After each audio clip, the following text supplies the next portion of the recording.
আসসালামু আলাইকুম everyone, welcome back to my channel. আজকে আমি আরেকটা স্টাডি ব্লগ শেয়ার করব। আমি জানি না আমি কতদিন এই স্টাডি ব্লগগুলো শেয়ার করতে পারবো, কারণ এখন দেখা যায় যে অনেক বেশি স্ট্রেস থাকে, পড়াশোনার পরীক্ষা দুইটাই এত কাছাকাছি চলে এসেছে যে অন্য কিছু করার চিন্তাভাবনা আসলে ম্যাক্সিমাম টাইমই মাথায় আসে না। তো যাই হোক, সেদিন আমি লাইব্রেরিতে যাব ভেবেছিলাম। তো সকালে উঠে প্রতিদিনকার রুটিনই এটা হয়ে গিয়েছে যে আমি ফ্রেশ হয়ে স্কিন কেয়ার করে দেন হচ্ছে কফি বানাই। কফি বানিয়ে জার্নাল নিয়ে বসি। 2-1 দিন ধরে তো আমি এখন আসলে জার্নাল নিয়েও বসতে পারছি না। তখন এটা মেবি অলমোস্ট 1 সপ্তাহ আগের একটা ভিডিও। তো তখনও দেখা যেত যে ওই মেন্টাল স্ট্যাটাসটা ছিল যে আমি একটু জার্নাল নিয়ে বসতাম। বসতে পারলে আসলে খুবই ভালো হয়, কিন্তু এখন এত অ্যামাউন্টের টু ডু লিস্ট থাকে প্রতিদিনের জন্য যে সেইটা শেষ করার মতনই টাইম পাওয়া যায় না। তো যাই হোক, তো আমি কিছুক্ষণ জার্নালিং করে তারপরে পড়তে বসে গেলাম। আমি 11টার দিকে চিন্তা করেছিলাম যে লাইব্রেরিতে যাব। তো তার আগে আমি বাসায় একটু গ্রামার আর ম্যাথ করব ভাবছিলাম।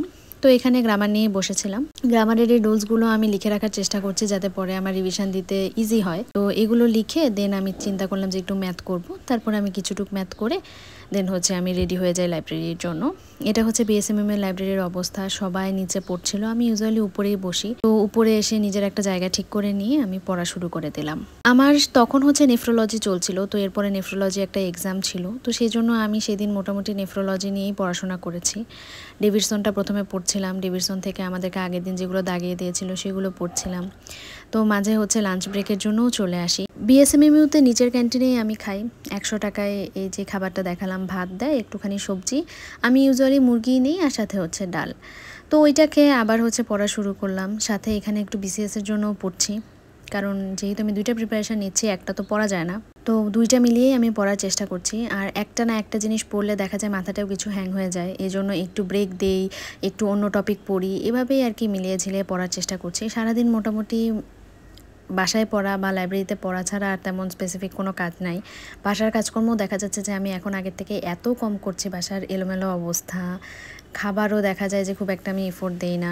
নিজে তো রান্না করি না, খালা এসে রান্না করে দিয়ে যায়, বাট তারপরেও যে নিজে একটু টুকটাক কিছু করব সেটাও এখন আসলে একদমই করা হচ্ছে না। আই এম শিওর যে যারা এখন প্রিপারেশান নিচ্ছে তাদের সবারই এরকম অবস্থা।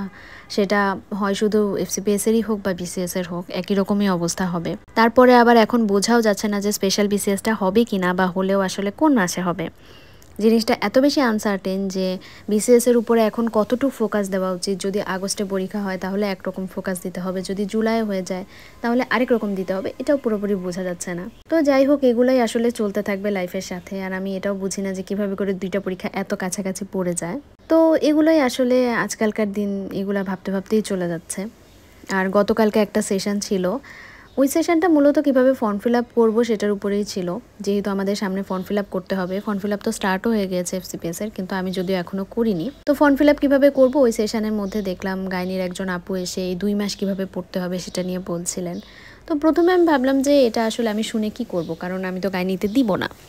তারপরে দেখলাম যে আপু ওরকম স্পেসিফিক্যালি গাইনির জন্য না বলে একটু ইন জেনারেলি বলছিলেন। তো পরে এমনি ভাবলাম যে শুনি কেমন লাগে। আমার আবার এগুলো শুনলে বেশ নিজের কাছেও একটু মোটিভেটিংই লাগে জিনিসগুলো। তো শুনে দেখলাম যে আপু বললেন এই মাস আর মে মাস এর মধ্যে পুরোপুরি পড়া শেষ করে ফেলতে, নতুনভাবে যদি বই দাগানোর থাকে বা কোনো ক্লাস করা বাকি থাকে সেগুলো করে ফেলতে। আর জুন মাসটায় নতুন করে কিচ্ছু না পড়ে জাস্ট আগে যা পড়েছি সেগুলো শুধু রিভিশন আর পরীক্ষা দেওয়া, এগুলা প্ল্যানিং রাখতে। তাহলে উনি বলছেন যে একটা ভালো প্রিপারেশন হওয়া সম্ভব। তো আমার কাছে শুনে ভালোই লাগলো, কারণ কোন মাসের মধ্যে শেষ করতে হবে এরকমভাবে কোথাও বলাও ছিল না আগে। আর আমাদের কোচিংয়েও যেহেতু মে মাসের মধ্যেই শেষ হয়ে যাবে, সো এটাও একটা ভালো বিষয়। তো কোচিংয়ের সাথেও যদি শেষ করি, আর কিছু ক্লাস আমার মিস গিয়েছে তো ওইগুলো আমার করতে হবে, ওই পরীক্ষাগুলোও দিতে হবে। আমি যদিও নিজের মতন একটা রুটিন করে ফেলেছি যে আমি কিভাবে করে শেষ করব, তো ওইটাও হয়তো আমি ফলো করব। আর সাথে বিসিএসের কিছুটা তো পড়তেই হবে, যেহেতু এফসিপিএসটা এখন পর্যন্ত আগে, তো ওইটার ভয়টাই বেশি কাজ করছে। আর সাথে বিসিএসেরটা তো চলতেই থাকবে। সেদিনও আমি লাঞ্চের পরে এসে প্রথমে বিসিএসের জন্যই পড়ছিলাম, আর সাথে হচ্ছে একটা কফি নিয়ে এসেছিলাম। তো কফি খেতে খেতে পড়ছিলাম, কারণ লাঞ্চের পরে যদি কফি না খাই তাহলে দেখা যায় যে অনেক ঘুম ঘুম পায়। আর আজকাল তো বিএসএমএমইউতে এসিও এত বেশি লাইব্রেরিতে যে ওই এসিতে থেকে ঘুম পাওয়াটা খুবই স্বাভাবিক। তো তাই আমি কফি খেয়ে খেয়ে পড়ছিলাম। আমি এখন চেষ্টা করছি যে ভিডিও কিছু এরকম শ্যুট করে ভয়েস ওভার দিয়ে আগে থেকে শিডিউল করে রেখে দিব, কারণ যত দিন যাবে দেখা যাবে যে আমার ভিডিও করার মোটিভেশান প্লাস টাইম সবই অনেক কমে যাচ্ছে, তখন আর আমি করব না। তাই এখনই ভাবছি যে 2-1টা যতগুলো ফিল্ম করা যায় করে জাস্ট আমি রেকর্ড করে রেখে দেই। এগুলো পরে দেখে নিজেরও ভাল লাগবে, আর থাকলো আমার স্মৃতি হিসেবে আমার প্রিপারেশানের দিনগুলা। তো এই তো, তারপরে আমি লাইব্রেরি থেকে বাসায় চলে গেলাম, বাকি পড়াশোনা বাসায় গিয়ে করলাম। আজকের ভিডিওটা এই পর্যন্তই থাকুক। সবাইকে অসংখ্য ধন্যবাদ। আসসালামু আলাইকুম।